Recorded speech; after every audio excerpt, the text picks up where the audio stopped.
Welcome to our study friends. विदेशी व्यापार, विदेशी विनिमय भंडार। किसी भी देश के विदेशी मुद्रा भंडार से आशय उस देश की विदेशी मुद्रा संपत्ति, स्वर्ण भंडार, विशेष आहरण अधिकार अंतर्राष्ट्रीय मुद्रा कोष में रिजर्व ट्रेंच आदि से है। ठीक है फ्रेंड।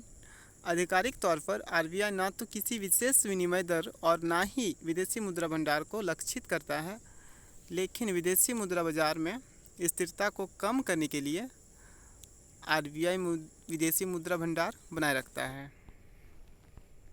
विशेष आहरण अधिकार, स्पेशल ड्राइंग राइट्स, देखते हैं क्या है।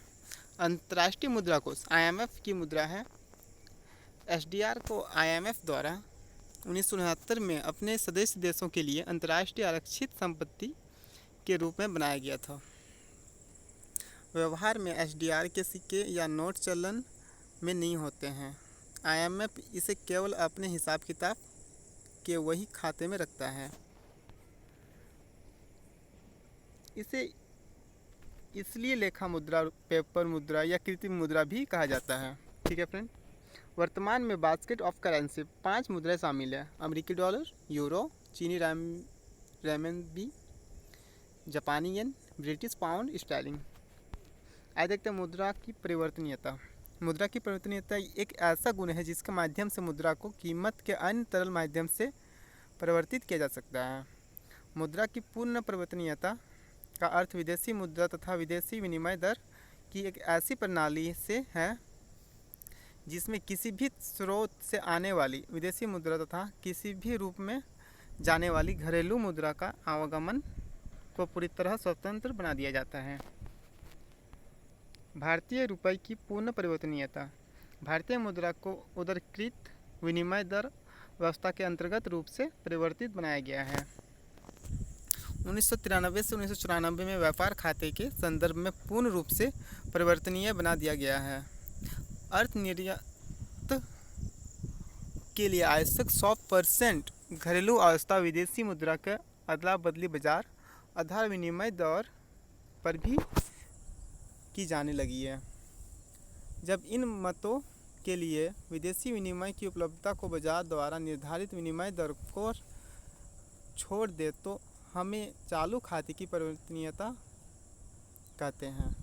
पूर्ण रूप से परिवर्तनीय बनाने की दिशा में अगला कदम 19 अगस्त 1994 को उठाया गया, परंतु पूंजी खाते को अभी तक आंशिक रूप से परिवर्तनीय रखा गया है। फेमा और फेराई देखते हैं क्या है। विदेशी मुद्रा के नियमन एवं संरक्षण के लिए विदेशी मुद्रा विनिमय अधिनियम 1947 या फॉरेन एक्सचेंज रेगुलेशन एक्ट 1947 बनाया गया है, जिसके तहत रिजर्व बैंक ऑफ इंडिया को विदेशी मुद्रा भंडार का संरक्षक नियुक्त किया गया है।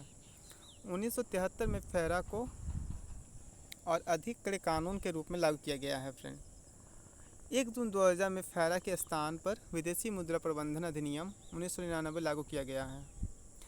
विदेशी मुद्रा प्रबंधन अधिनियम फेमा के मुख्य उद्देश्य चलिए देखते हैं फ्रेंड क्या है।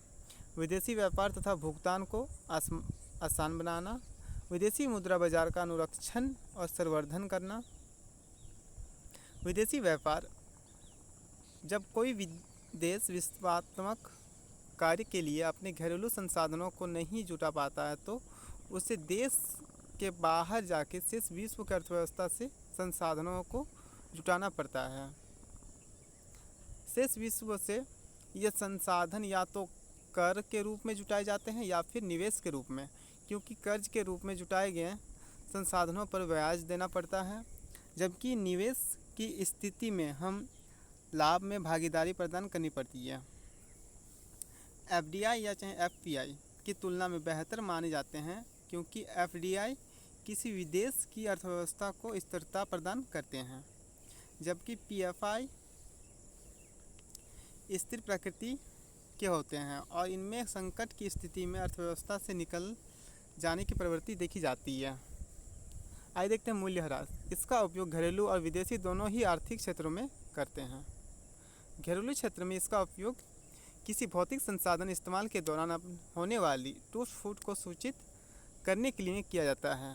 वहीं विदेशी क्षेत्र में घरेलू मुद्रा की किसी विदेशी मुद्रा की समक्ष होने वाले बाजार आधारित मूल्यह्रास को दर्शाने के लिए किया जाता है। आइए देखते हैं अवमूल्यन क्या है। जब किसी मुद्रा को मूल्य में किसी विदेशी मुद्रा के समक्ष आधिकारिक तौर पर मूल्यह्रास कर दिया जाए तो अवमूल्य है, अर्थात आधिकारिक मूल्यह्रास ही अवमूल्यन है। इसी तरह हम कह सकते हैं कि बाजार आधारित अवमूल्यन अवमूल्यह्रास है। दोनों ही परीक्षाओं में घरेलू मुद्रा का किसी विदेशी मुद्रा के समक्ष मूल्यह्रास होता है। आइए देखते हैं अवमूल्यन क्या है। विदेशी मुद्रा बाजार में यदि फ्री फ्लोटिंग घरेलू मुद्रा विदेश मुद्रा की तुलना में अपना मूल्य बनाती है तो यह अवमूल्यन है। घरेलू अर्थव्यवस्था में एक अचल संपत्ति के मूल्य में वृद्धि देखी गई है तो इसे हम अवमूल्यन के रूप में जाना जाता है। तो फ्रेंड्स, ये कुछ पॉइंट्स था। अगर आप लोग को वीडियो अच्छा लगे तो चैनल को सब्सक्राइब कीजिएगा और लाइक कीजिएगा ऐसे ही आप नेक्स्ट वीडियो पाने के लिए।